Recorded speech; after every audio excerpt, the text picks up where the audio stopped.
Hello dear friends, आज हम लोग जो है नेक्स्ट हेट्रोसाइक्लिक कंपाउंड का 6 मेंबर हेट्रोसाइक्लिक कंपाउंड आज पढ़ने चल रहे हैं। और 6 मेंबर हेट्रोसाइक्लिक कंपाउंड में हम लोग पिरिडीन के बारे में पढ़ेंगे। पिरिडीन में हम लोग उसका स्ट्रक्चर देखेंगे, उसके कुछ एक नॉमेनक्लेचर के बारे में देखेंगे और कुछ एक प्रॉपर्टीज को ऑब्जर्व करेंगे यहाँ पे। तो आइए हम लोग इसको देखते हैं और समझने का प्रयास करते हैं। तो आज जो है 6 मेंबर हेट्रोसाइक्लिक कंपाउंड है पिरिडीन। अगर हम लोग पिरिडीन की बात करते हैं तो पिरिडीन जो है 6 मेंबर हेट्रोसाइक्लिक कंपाउंड होता है, जिसको हम लोग नॉर्मली ऑब्जर्व करते हैं। ये है आपका 6 मेंबर हेट्रोसाइक्लिक कंपाउंड, जिसको आप ऑब्जर्व करते हैं, जिसके बारे में जानकारी करते हैं। इसमें अगर आपको याद हो तो इसमें 5 कार्बन होते हैं। ये कार्बन हो गया, ये कार्बन हो गया, ये कार्बन हो गया, ये कार्बन और ये कार्बन, और एक हाइड्रोजन एटम कौन होता है? नाइट्रोजन होता है। और नाइट्रोजन के पास एक लोन पेयर ऑफ इलेक्ट्रॉन पाया जाता है। ठीक, अगर इसकी नंबरिंग की हम लोग बात करते हैं तो हम लोग हेट्रोएटम से नंबर देते हैं 1 2 3 4 5 6। ये इस तरह से इसकी नंबरिंग देते हैं और इसे हम लोग जो है अल्फा बीटा गामा इस तरह से इसकी नंबरिंग को हम लोग जो है इंट्रोड्यूस करते हैं। ठीक, अल्फा पोजीशन यानी 2, बीटा पोजीशन यानी 3 और गामा पोजीशन यानी 4 हो गया आपका। इस साइड से चलिए, चाहे लेफ्ट हैंड साइड से चलिए चाहे राइट हैंड साइड से चलिए, 4 हमेशा गामा पोजीशन ही आपको मिलेगा, जिसको आप नॉर्मली ऑब्जर्व करते हैं। अगर इसी चीज को हम लोग देखें तो कुछ एक स्पेशल इसके नेम देते हैं हम लोग। ठीक, आइए देखते हैं। जैसे देखिए कुछ नॉमेनक्लेचर देखिए, ये आपका पिरिडीन है। पिरिडीन को नॉर्मली आप नाम लिखते हैं, पिरिडीन को अगर नॉर्मली नाम लिखते हैं तो ये आपका हो गया मेथिल लग गया, तो नॉर्मली आप इसे क्या बोलेंगे? Methyl pyridine. अब मेथिल किस पोजीशन पे है ये भी ध्यान देना है आपको। तो आप देखिए 4th पोजीशन पे है, तो 4 मेथिल पिरिडीन। और इसका जो है ट्रिवियल नेम जो होता है, कुछ इसका ट्रिवियल नेम देखिए क्या होता है। मेथिल पिरिडीन को हम लोग पिकोलीन कहते हैं। इसका ट्रिवियल नेम जैसे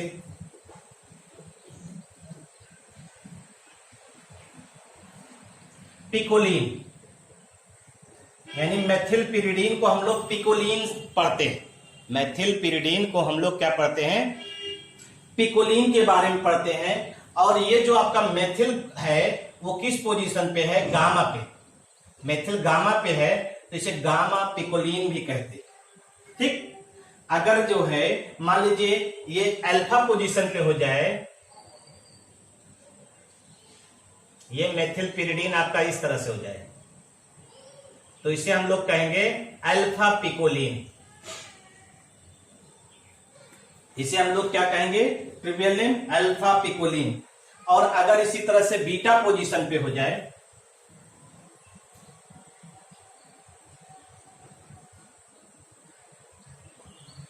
तो इसे हम लोग कहते हैं बीटा पिकोलीन।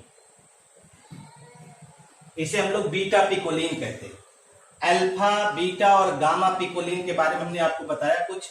अगर आप इसी तरह से डाइमेथिल पिरिडीन, जैसे ये मेथिल पिरिडीन का ट्रिवियल नेम हो गया, मेथिल पिरिडीन का ये ट्रिवियल नेम हो गया, मेथिल पिरिडीन का ये ट्रिवियल नेम हो गया भाई।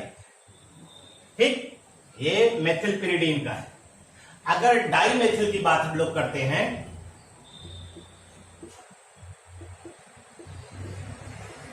डाइमेथिल पिरिडीन की बात करते हैं, तो जो इनका ट्रिवियल नेम होता है,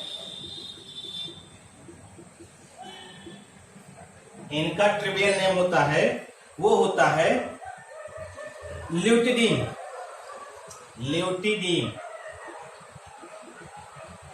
ठीक है भाई, ल्यूटिडीन होता है, जिसको हम लोग नॉर्मली ऑब्जर्व करते हैं।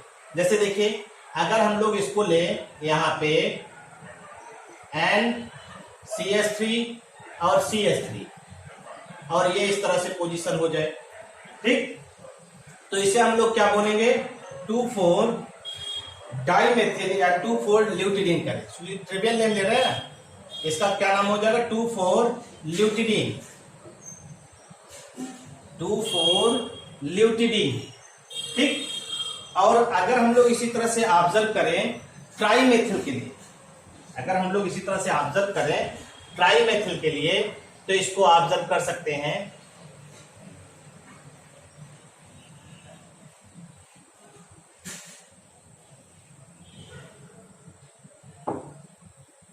ठीक है।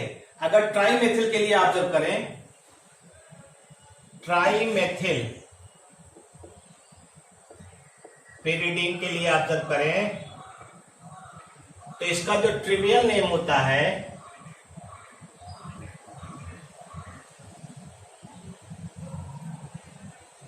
ट्रिवियल नेम होता है, वो ट्रिवियल नेम होता है इसका कोलिडीन, कोलिडीन, कोलिडीन। ठीक है भाई, ट्रिवियल नेम कोलिडीन होता है। अगर इसको हम लोग पोजीशन दिखाएं इस तरह से, तो ये नाइट्रोजन हो गया, यहां CH3 रखिए, यहां CH3 रखिए, यहां CH3 रखिए, ये आपकी पोजीशन हो गई। अगर इस पोजीशन को हम लोग ऑब्जर्व करें, इस पोजीशन को हम लोग ऑब्जर्व करें, तो इसे हम लोग कह सकते हैं 2, 4, 6 कोलिडीन। कोलिडीन नाम आएगा तो ये इंडिकेट करेगा वो कितना मेथिल है, 3। 2, 4, 6 कोलिडीन। ठीक है भाई। अब आप गौर से देखिए, अगर यहां पे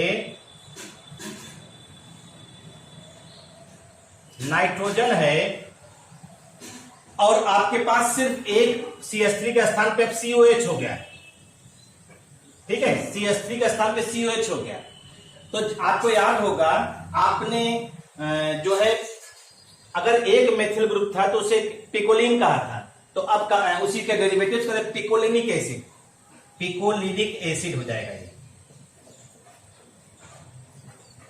पिकोलिनिक एसिड हो जाएगा। ठीक है भाई। ऐसे अगर आपको याद हो, इस तरह से हम लोग नॉर्मली ऑब्जर्व करें,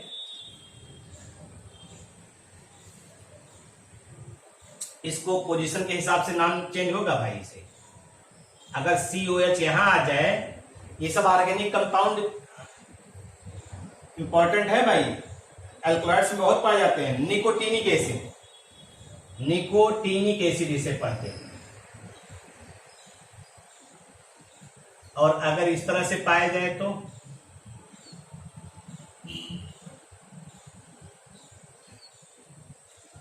इसे हम लोग पढ़ते हैं iso nicotinic acid, iso nicotinic acid.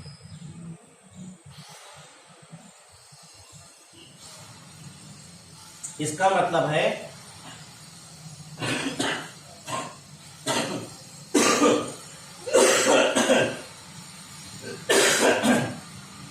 Ortho पे अगर COH है तो पिकोलिनिक एसिड, आर्थो के बाद देखिए यानी अल्फा पे है पिकोलिनिक एसिड, बीटा पे पहुंच गया तो निकोटीनिक एसिड, और गामा पे पहुंच गया तो आइसो निकोटीनिक एसिड का ये फॉर्मेशन होगा। ये कुछ नोमेनक्लेचर से रिलेटेड चीजें थी। और आपको मालूम है सिंपल मेथिल पिरिडीन सब कोल तार में पाए थे। ठीक, पिरिडीन और जो है आपने जो कहा पिरिडीन एंड मेथिल पिरिडीन,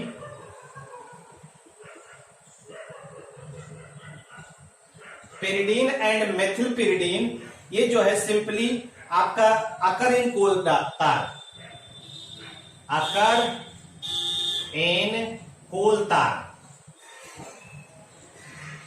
कोल तार में पाए जाते थे। ठीक, तो आप नॉर्मली ऑब्जर्व करते हैं, आप अगर ध्यान दीजिए पिरिडीन में यही तो है आपका, देखिए ये हेट्रोएटम एक प्रेजेंट है और वो हेट्रोएटम जो है यहाँ पे नाइट्रोजन है और इसके साथ क्या है एक लोन पेयर ऑफ इलेक्ट्रॉन है, यहाँ कार्बन है, हाइड्रोजन है, कार्बन है, हाइड्रोजन है, कार्बन है, हाइड्रोजन है, कार्बन है, हाइड्रोजन है, कार्बन है, हाइड्रोजन, और ये अल्टरनेट डबल बॉन्ड, ये पिरिडीन है। पिरिडीन में जो ये है रिंग एटम है वो सब के सब क्या है, sp2 हाइब्रिडाइज। sp2 हाइब्रिडाइज होते हैं। रिंग एटम जितने भी पाए जाएंगे सब के सब sp2 हाइब्रिडाइजेशन शो करेंगे, ठीक है। और ये नाइट्रोजन पे एक loan pair of electron present होता है, एक loan pair of electron present होता है, lone pair of electron present होता है। जो रिस्पॉन्सिबल होता है इसकी तमाम, ठीक है, जो रिस्पॉन्सिबल होता है इसकी तमाम बेसिक प्रॉपर्टी के लिए, बेसिक इन नेचर होता है इसी वजह से, ठीक है भाई। इसी वजह से ये बेसिक इन नेचर होता है जिसको नॉर्मली हम लोग ऑब्जर्व करेंगे, ठीक। तो रिंग एटम जितने भी हैं वो सब के सब sp2 हाइब्रिडाइज हैं। और जो पाई इलेक्ट्रॉन क्लाउड है, पाई इलेक्ट्रॉन क्लाउड जो होता है वो डीलोकलाइज्ड होता है, डीलोकलाइज्ड होता है। तो पाई इलेक्ट्रॉन क्लाउड डीलोकलाइज्ड है और रिंग एटम प्रत्येक sp2 हाइब्रिडाइजेशन शो करता है। और इसी वजह से पिरिडीन जो होता है ये एरोमेटिक इन नेचर होता है,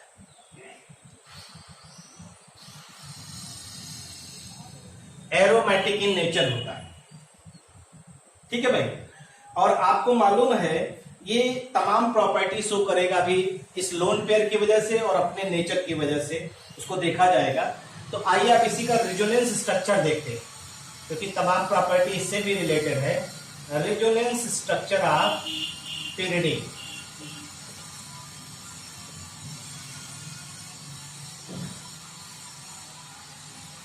अगर पिरिडीन का रेजोनेंस स्ट्रक्चर आप बनाएंगे तो आप देखिए नाइट्रोजन हेट्रो एटम है, इसके लोन पेयर का कोई इन्वॉल्वमेंट यहां हो नहीं रहा है।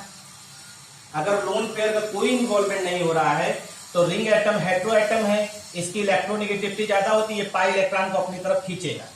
जब पाई इलेक्ट्रॉन को अपनी तरफ खींचेगा तो नाइट्रोजन के ऊपर कौन सा चार्ज आ जाएगा, माइनस चार्ज, लोन पेयर और एक माइनस चार्ज आ गया, और ये जो है इस पे प्लस चार्ज हो गया, और ये इस तरह से अरेंजमेंट हो जाएगा, इस तरह से।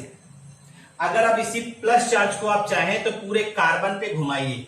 अब ये वाला बॉन्ड यहां से यहां आएगा, और अगर ये यहां से यहां आ रहा है तो सीधे सीधे हम लोग ऑब्जर्व क्या करेंगे, माइनस चार्ज, डबल बॉन्ड, और ये प्लस चार्ज यहां आएगा।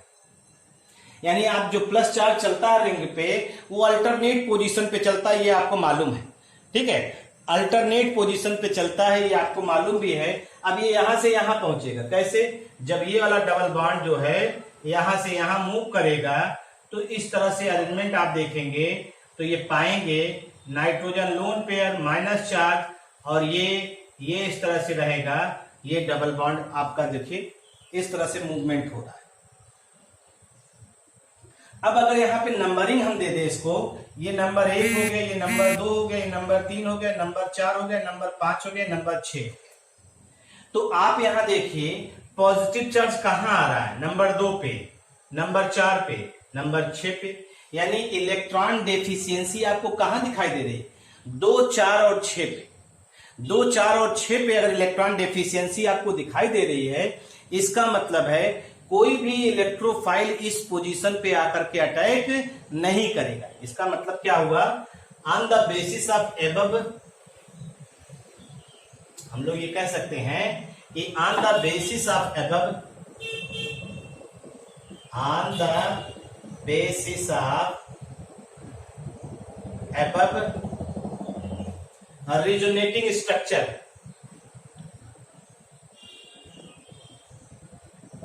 स्ट्रक्चर ऑफ पिरिडीन, अगर पिरिडीन के स्ट्रक्चर को हम लोग ऑब्जर्व करें, resonance structure of pyridine,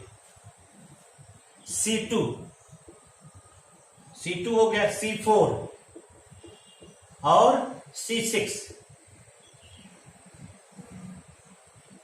possess positive charge, positive charge. और पॉजिटिव चार्ज का मतलब क्या हुआ, electron deficiency, electron deficiency. CN_C। और अगर इस पोजीशन पे इलेक्ट्रॉन डेफिशिएंसी हो गई, यानी देखिए C2, C4, C6 पर क्या हो रहा है, पॉजिटिव चार्ज आ रहा है, तो electron deficiency, hence can not occurs electrophilic substitution reaction, क्योंकि इलेक्ट्रोफाइल भी तो पॉजिटिव है, एट C2, C4 और C6। C2, C4 और C6 पे इलेक्ट्रोफिलिक सब्स्टिट्यूशन रिएक्शन नहीं हो सकता। क्यों? क्योंकि इस पे पॉजिटिव चार्ज है। अब इलेक्ट्रोफाइल हमेशा पॉजिटिव चार्ज से क्या करता है, हेट करता है, क्योंकि उसे इलेक्ट्रॉन चाहिए ना, तो इलेक्ट्रॉन नहीं।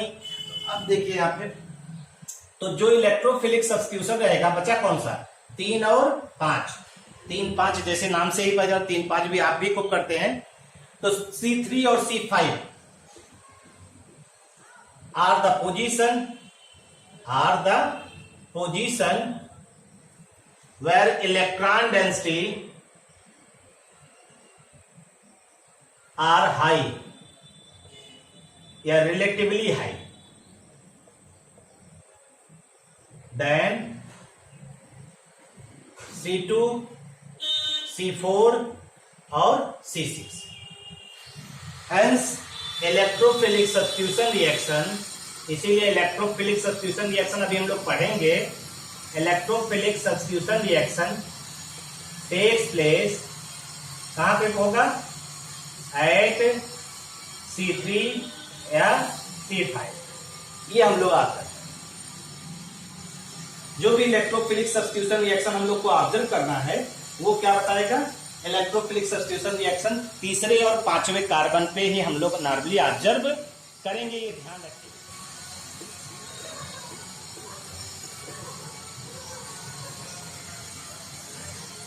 पिरिडीन जो होता है हाइग्रोस्कोपिक कलरलेस लिक्विड होता है, हाइग्रोस्कोपिक कलरलेस लिक्विड होता है, ये ध्यान रखिएगा। हाइग्रोस्कोपिक का मतलब होता है moisture, absorb moisture from atmosphere.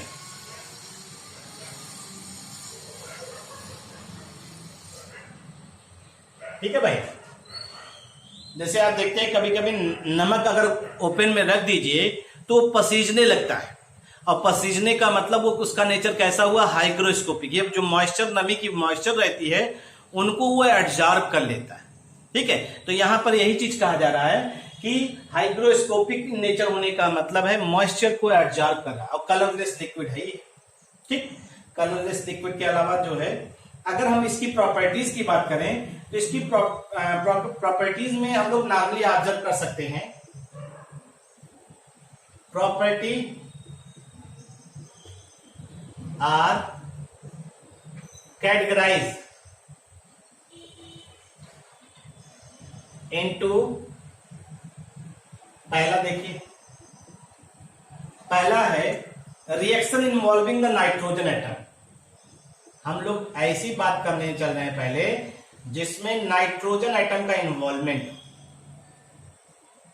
और नाइट्रोजन एटम के पास क्या है, लोन पेयर है, और लोन पेयर की वजह से वो कौन सी प्रॉपर्टी शो कर रहा था, अभी हमने बताया, वो बेसिक कैरेक्टर शो करेगा। क्यों? कि जो लोन पेयर नाइट्रोजन का है वो लोन पेयर ये या तो किसी को डोनेट करेगा, तो लोन पेयर डोनर भी क्या कहलाता है, लुईस बेस। ठीक है, और यह प्रोटॉन एब्स्ट्रैक्ट करेगा, प्रोटॉन गेन करेगा। प्रोटॉन गेन करने की टेंडेंसी को भी हम लोग क्या कहते हैं, ब्रॉन्स्टेड बेस कहते हैं। इसको हम लोग ऑब्जर्व करेंगे, आइए देखते हैं इसी को। ठीक, तो अगर हम लोग पहला ही ऑब्जर्व करें बेसिसिटी, बेसिसिटी, तो आपको मालूम है कि पिरिडीन के पास, पिरिडीन जो है के पास नाइट्रोजन एटम है, और इस नाइट्रोजन एटम के पास है लोन पेयर ऑफ इलेक्ट्रॉन, है लोन पेयर ऑफ इलेक्ट्रॉन। ठीक हो गया भैया, पिरिडीन के पास लोन पेयर ऑफ इलेक्ट्रॉन है। और ये भी ध्यान रखिएगा, जो पिरिडीन का एटम है वो कौन है? sp2 hybridised orbital, have lone pair of electron है, और इसी वजह से ये shows basic character, basic character, ये बेसिक कैरेक्टर शो करेगा। ठीक, अगर हम लोग बेसिसिटी की बात करें तो हम लोग इसको आसानी से समझा भी सकते हैं। बेसिक कैरेक्टर की बात कर रहे हैं।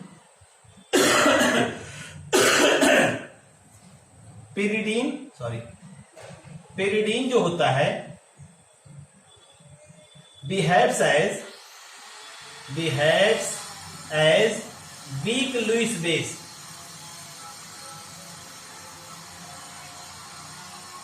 वीक लुईस बेस है। ठीक, वीक लुईस बेस की तरह बिहेवियर शो करता है। इसका जो pKa होता है, pKa होता है वो 5.2, pKa जो है वो 5.2 होता है। अगर इसकी हम लोग रिएक्शन कराएं, देखिए नाइट्रोजन है, लोन पेयर है, और HCl से रिएक्शन कराइए तो ये H पे प्लस आएगा और Cl पे माइनस आएगा, तो क्या बना देगा? ये पिरिडीनियम आयन बना देगा। देखिए ये हो गया, इस पे प्लस चार्ज आया और जुड़ जाएगा क्या? H, यहां पे H जुड़ जाएगा, प्लस चार्ज आया और Cl माइनस ये जुड़ गया इस तरह से। इसे हम लोग कहते हैं पिरिडीनियम क्लोराइड, पिरिडीनियम क्लोराइड। तो देखिए अगर ये एसिड है और ये साल्ट का फॉर्मेशन कर रहा है, ये साल्ट है, तो ये ऑटोमेटिक कैसा नेचर शो करेगा? बेस। एसिड और बेस की आपस में रिएक्शन करेंगे तो ये साल्ट का फॉर्मेशन कर रहा है। ठीक, और ये स्टेबल साल्ट होता है भाई, स्टेबल होता है, क्योंकि नाइट्रोजन पे प्लस आने की वजह से इसके एरोमेटिक कैरेक्टर पे कोई भी इन्फ्लुएंस नहीं पड़ता है। और जब एरोमेटिक कैरेक्टर पे कोई भी इन्फ्लुएंस नहीं पड़ेगा तो ये नॉर्मली हम लोग क्या मानते हैं? इसको स्टेबल ही मानेंगे भाई, ध्यान रखिएगा।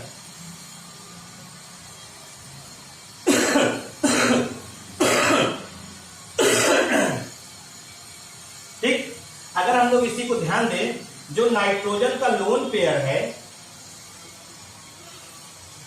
Lone pair can't involve in formation of aromatic sextet, aromatic sextet. Aromatic sextet का फॉर्मेशन में इन्वॉल्व तो हो नहीं रहा, और जब एरोमेटिक सेक्सटेट में फॉर्मेशन में इन्वॉल्व नहीं है तो loan pair available for protonation. Lone pair nitrogen का क्या होगा? प्रोटोनेशन के लिए अवेलेबल होगा या डोनेशन के लिए अवेलेबल। ठीक है, hence behaves as Lewis base या ब्रॉन्स्टेड बेस। ये तो मालूम है जितने भी बेस होते हैं वो सब लुईस, अगर बेस है तो ब्रॉन्स्टेड बेस भी होंगे। ये आपको दोनों के पास लोन पेयर दिखा रहे हैं ना, वर्सेस पाइरोल। तो पिरिडीन की बात करते हैं तो यहां पिरिडीन का जो लोन पेयर है इस तरह से दिखाई दे रहा है? और पाइरोल तो ये है, आपका ध्यान होगा 5 मेंबर्ड रिंग है। ये जो लोन पेयर है, lone pair on sp2 hybridised nitrogen atom के पास है, और यहां पर भी जो लोन पेयर है, lone pair on sp2 hybridised nitrogen atom के पास। ठीक है भाई, लेकिन ये कहा जाता है पिरिडीन ज्यादा बेसिक होता है। Pyridine are more basic than pyrrole. Pyridine जो होता है वो ज्यादा बेसिक होता है। कारण समझ लीजिए, कारण ये है कि जो नाइट्रोजन इसका है लोन पेयर, वो नाइट्रोजन के पास तो रहेगा, कोई दिक्कत नहीं, नाइट्रोजन के पास रहेगा, sp2 हाइब्रिडाइज है, ये अवेलेबल है ये भी। लेकिन यहाँ पे पाइरोल में देखिएगा ध्यान से, इसका जो लोन पेयर है वो इन्वॉल्व होगा, यानी इन पाइरोल, ध्यान दीजिएगा, यही बस 2 लाइन की चीज है। In pyrrole lone pair of nitrogen atom involve in, कहां पे, involve in formation of aromatic sextet, यानी ये लोन पेयर सेक्सटेट बनाने में खर्च हो जाएगा। जो ये लोन पेयर भाई, ये 2 पाई इलेक्ट्रॉन काउंट करते, 2 पाई 2 पाई 2 पाई, तभी तो 6 पाई होता है, यानी यहां पे नाइट्रोजन के पास लोन पेयर अवेलेबल नहीं होगा। Due to this nitrogen atom can't have lone pair, makes them less basic। इसका लोन पेयर अवेलेबल नहीं होगा, इसलिए लेस बेसिक है। अब pyridine में मोर बेसिक देन पाइरोल, क्यों? Because lone pair can't participate in the formation of aromatic sextet. Aromatic sextet के formation में ये पार्टिसिपेट नहीं करेगा। कौन? इसका जो लोन पेयर है, ये जो है एरोमेटिक, क्योंकि 6 पाई तो है ही है, देखिए 1 पाई ये हो गया, 1 पाई ये, 1 पाई है, 6 पाई इलेक्ट्रॉन है, यहां 6 पाई इलेक्ट्रॉन पहले से है, तो ये एरोमेटिक है, और इसका लोन पेयर अवेलेबल होगा डोनेशन के लिए या प्रोटॉन एक्सेप्ट करने के लिए। और इसी वजह से हम लोग कह सकते हैं कि pyridine जो होता है ज्यादा बेसिक होता है, pyridine are more basic than pyrrole. लेकिन अगर अभी हम यहीं पे एमीन से कंपैरिजन कर लें, यहीं पे जो है हम लोग किसी एल्किल एमीन से कंपैरिजन कर लें pyridine की, तो वहां थोड़ा चेंज हो जाएगा, कॉन्सेप्ट थोड़ा चेंज हो जाएगा। आइए देखते हैं दूसरा कंपैरिजन। pyridine का रहने देते हैं, pyridine को ऐसे रहने दीजिए, वर्सेस, अब दूसरा कंपैरिजन, पहला था अब दूसरा कंपैरिजन है versus alkyl amine. pyridine versus alkyl amine, ये कंपैरिजन देखते हैं। तो एल्किल एमीन में क्या होगा? RNH, ये लोन पेयर हो गया। अगर आप गौर से देखिए, यहां पे जो नाइट्रोजन के पास लोन पेयर है वो कौन सा हाइब्रिडेशन शो कर रहा है? sp3। नाइट्रोजन sp3 शो करेगा, तो यहां पे sp2 है, यहां पे परसेंटेज ऑफ यस करेक्टर क्या होगा? हाई होगा ना, और यहां परसेंटेज ऑफ यस करेक्टर क्या होगा? लो होगा। तो इसका मतलब है, आपने एक कॉन्सेप्ट पढ़ा है, percentage of S character directly proportional to electronegativity, और देखिएगा इलेक्ट्रोनेगेटिविटी। इसका मतलब है जो नाइट्रोजन का लोन पेयर है उस एटम की इलेक्ट्रोनेगेटिविटी ज्यादा है, तो वो अपने इलेक्ट्रॉन को आसानी से लूज नहीं करेगा, अपने इलेक्ट्रॉन को आसानी से लूज ये नहीं करेगा। और यहाँ पे नाइट्रोजन की इलेक्ट्रोनेगेटिविटी कम है, इसलिए अपने इलेक्ट्रॉन को आसानी से क्या करेगा? लूज कर सकता है। ठीक, तो इसका मतलब है due to greater percentage of S character, आप इसको कह सकते हैं। अब तो आंसर तो यही होगा, alkyl amine are more basic than pyridine। Alkyl amine are more basic than pyridine, और उसका कारण क्या है? Due to hybridisation. ठीक है, greater percentage of S character अगर हाई है तो इलेक्ट्रोनेगेटिविटी भी क्या होगी, हाई होगी, और जिसकी इलेक्ट्रोनेगेटिविटी हाई होगी, atoms with high electronegative, atoms with high electronegative can't easily donate electron for protonation, hence becomes less basic। यानी हमारा कहने का मतलब है जो आपका ये पिरिडीन का नाइट्रोजन है वो sp2 हाइब्रिडाइज ऑर्बिटल है। sp2 हाइब्रिडाइज होने की वजह से ये नाइट्रोजन इस इलेक्ट्रॉन को टाइटली बाउंड किए रहेगा, आसानी से छोड़ेगा नहीं, और जो छोड़ेगा नहीं तो ये लेस अवेलेबल फॉर प्रोटोनेशन या डोनेशन के लिए लेस अवेलेबल होगा। और जबकि एल्किल एमीन में नाइट्रोजन sp3 हाइब्रिडाइज ऑर्बिटल में प्रेजेंट है और sp3 हाइब्रिडाइज का एटम के पास प्रेजेंट है, तो इसकी इलेक्ट्रोनेगेटिविटी क्या होगी, इलेक्ट्रोनेगेटिविटी इसकी लो होगी। और जब इलेक्ट्रोनेगेटिविटी लो होगी तो इजीली डोनेट करेगा, इजीली डोनेट इलेक्ट्रॉन, और जब आसानी से इलेक्ट्रॉन डोनेट करेगा तो ये मोर बेसिक होगा भाई। ये क्या होगा, मोर बेसिक इन नेचर होगा।